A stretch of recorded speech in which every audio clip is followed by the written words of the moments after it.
The next topic of discussion is network address translation. Network address translation is the process of translating or converting a private IP address to a public IP address. Which brings us to, what is a private IP address? Well, the International Engineering Task Force has described in the article RFC 1918, and RFC actually stands for Request for Comments, and these are the original IEEE documents that define protocols and standards in our networking community. So OSPF has an RFC, RIP has an RFC. So RFC 1918 describes the ranges of addresses that are not allowed on the internet. So if you hit a service provider router with a source address from the private address range, you will either get a warning, or because the service provider is going to think that you are trying to do something malicious. So these addresses are simply just not allowed on the internet, and they are not globally routable. Companies, private companies, are allowed to use this address space within their environment. But if they try to send traffic out to the public internet, they need to translate to a public address. Now, these addresses are the 10 range, 10.0.0.0, through 10.255.255.255, or the 10/8 prefix. Now, if you ever see addresses written like this, do not get confused. It's simply a lazier way of expressing the 10 network.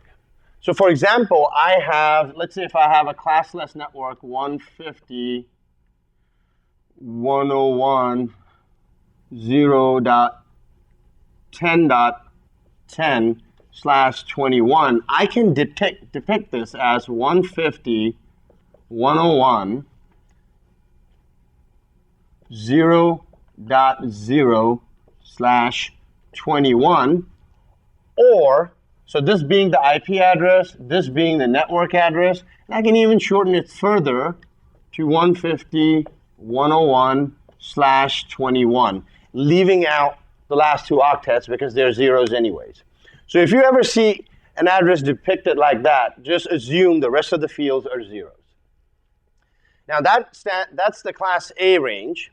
In the Class B, you have the 172.16.0.0 through 172.16.31.255.255 with a /12 mask, or the 172.16/12 prefix.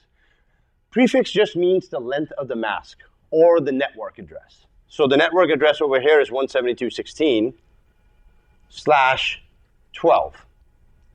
And then they have a Class C range, which goes from 192.168.0.0 through 192.168.255.255/16. If I were you, I would memorize these addresses, because on the test, you might be asked to pick between private and public addresses. And they usually get people by giving addresses close to the back end of the Class B range.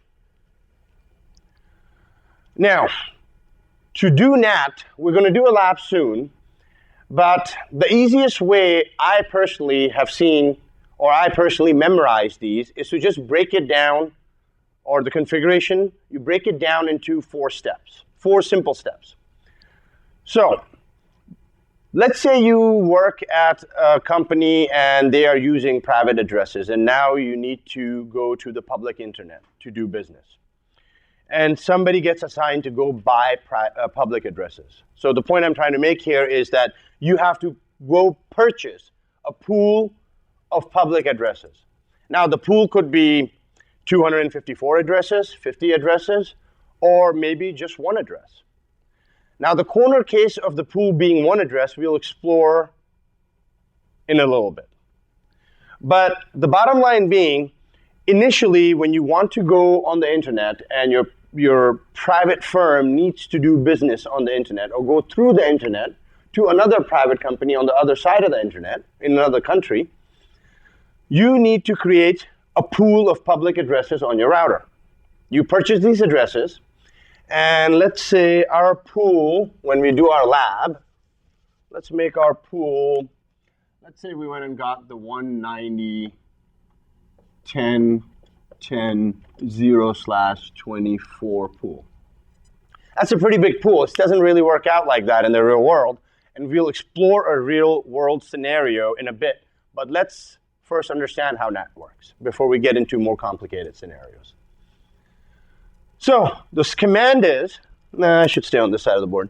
The command syntax is IPNAT pool from config mode, then the pool name. You simply name the pool. We can call it CCNA. Then you assign the first address. So from the 190.10.10.0/24 range, the first address will simply be .1. Then the keyword net mask, and then the subnet mask. And our subnet mask in this case is, well, no, the first address, 190.10.10.1, that goes here. Then the last address, which is 190.10.10.254.255 being my broadcast. So the last address goes here, 190.10.10.254. Then the keyword net mask, and then the subnet mask, which will be 255.255.255.0. After that, step 2 is to permit your private address translation using an access control list. So I actually have to tell the router, hey, allow these private addresses into translation. Allow them to get translated. So for that, I simply use a standard access list. And I create it using the IP access list standard, and then give it a name command. We can call it Cisco. And then you permit. You will always permit. You're not going to deny, but the command syntax for access control list is permit or deny. Forgot this little bracket here. So you will permit, in this case, always, the network. So let's say our private network is the 10.10.10.0 network. So the network address will go here, and then the wildcard, which, if it's a /24 network, will be 0.0.0.255. Then the next step, step 3, is to simply tie step 1 and step 2 together with the IPNAT inside source list. So it's basically asking, if you read the command syntax, it's asking IPNAT, I'm going to do NAT, using the inside source access list, inside source list, and our list was called, I believe I called it CCNA, or no, Cisco. So the name, whatever name I put here in my access list goes here, and then pool, and then the pool name, which I believe we chose as CCNA.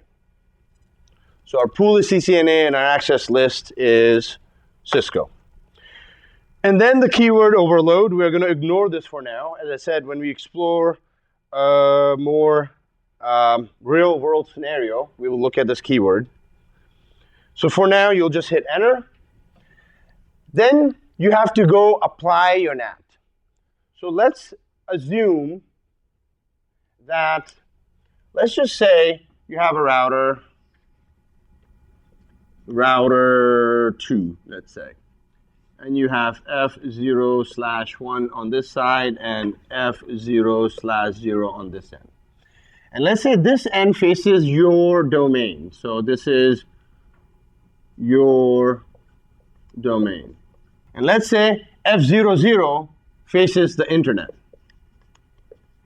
or your service provider router. So this would be your inside interface, and this guy, F00, would be your outside interface.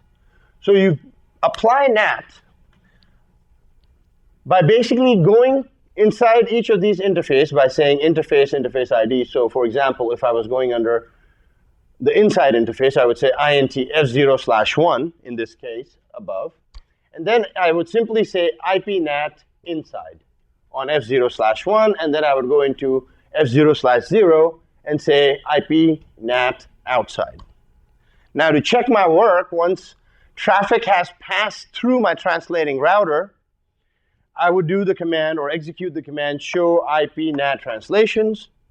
And if for some reason I wanted to clear those translations out, my command would be clear IPNAT translations. Actually, there's a star after that. Clear IPNAT translations star. This concludes the lecture part, but let's go see how this works in a lab.